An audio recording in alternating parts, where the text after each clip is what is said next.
नमस्कार साथियों, मैं विनय दीक्षित, प्रवक्ता अंग्रेजी, आप सभी लोगों का अपने YouTube channel Vinay Kumar Saraswati English में स्वागत करता हूं।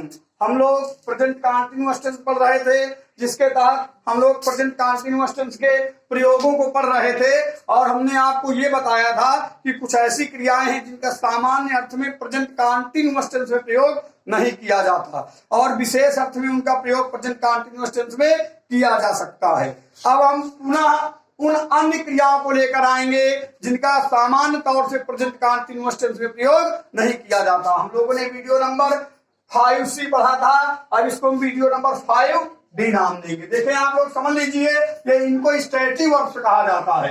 ये फिक्स टाइप की क्रियाएं होती हैं जिनका प्रयोग सामान्य तौर से प्रेजेंट इंडेफिनिट टेंस में हम करते हैं, प्रेजेंट कंटीन्यूअस टेंस में नहीं करते हैं। देखें स्पेशल पॉइंट इसको नाम देंगे। देखें इसमें दिया है कुछ क्रियाएं ऐसी होती हैं जिनका सामान्य तौर से प्रेजेंट कंटीन्यूअस टेंस में प्रयोग, देखिए आपने लिखा, लिख लीजिए आप लोग, प्रयोग नहीं किया जाता है। ऐसे लिख लीजिए, प्रयोग नहीं किया जाता है। ठीक है, इन क्रियाओं को स्टैटिक वर्ब्स कहा जाता है। इन वर्ब्स को नॉन कंक्लूसिव वर्ब्स भी कहा जाता है।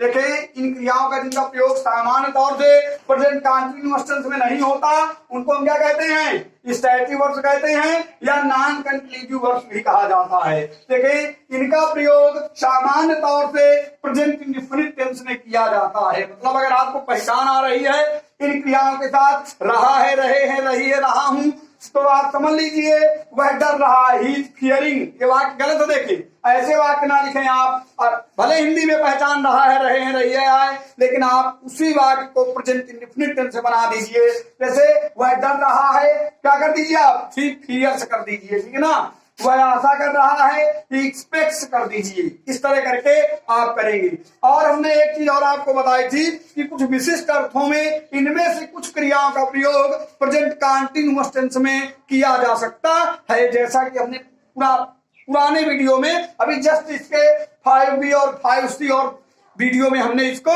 दर्शाया था। ठीक है ना? अब हम लोग देखेंगे कौन सी ऐसी क्रियाएं। आपने देखा वर्ब्स ऑफ परसेप्शन, स्पर्श संबंधी या मतलब मान लीजिए शरीर संबंधी वो क्रिया होती है।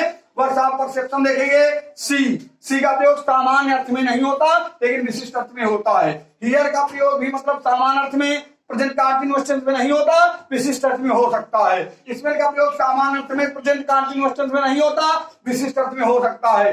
टेस्ट का प्रयोग भी सामान्य अर्थ में प्रेजेंट इंडेफिनिट टेंस में नहीं, प्रेजेंट कंटीन्यूअस टेंस में नहीं होता और स्पेशल अर्थ में प्रेजेंट कंटीन्यूअस टेंस में हो सकता है। फील का प्रयोग भी इसी तरह है।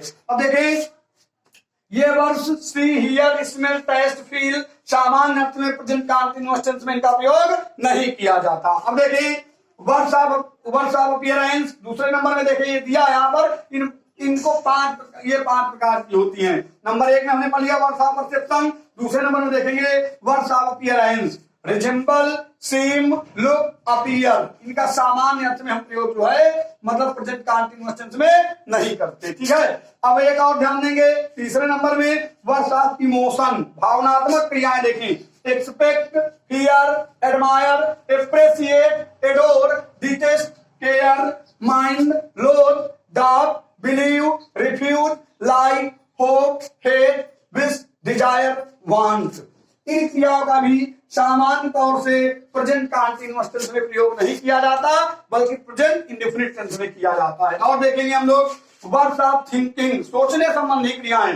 Recollect, realise, perceive, understand, know, forget, remember, trust, consider, agree, suppose, think. इसी कर दीजिए। और ये क्रियाएं जो होती हैं words of emotion, words of thinking, इनका भी प्रयोग सामान्य तौर से प्रेजेंट कंटीन्यूअस टेंस में नहीं किया जाता।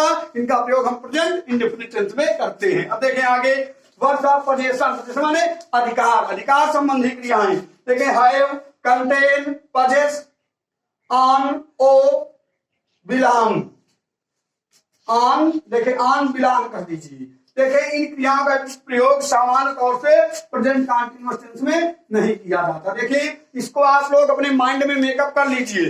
भले हिंदी में वाक्य में रहा है, रहे हैं, रही है आकर के ये क्रियाएं दी हो हिंदी रूप में, लेकिन आपको उन वाक्यों को भी प्रेजेंट इंडेफिनिट टेंस में ही करना है। ध्यान दीजिए, नहीं आप बहुत बड़ी गलती कर देंगे। और टेंस को समझने के लिए जरूरी है कि आप इन क्रियाओं को बाय हार्ट याद भी कर लीजिए, ठीक है ना। हमें विश्वास है कि आप लोगों को हमारा वीडियो जरूर पसंद आया होगा और आप लोग हमारे वीडियो को लाइक करेंगे, शेयर करेंगे, सब्सक्राइब करेंगे और बेल बजाएंगे। इसी के साथ मैं विनय दीक्षित प्रवक्ता अंग्रेजी आप सभी लोगों से अगले वीडियो तक विदा लेता हूं। तब तक के लिए नमस्कार।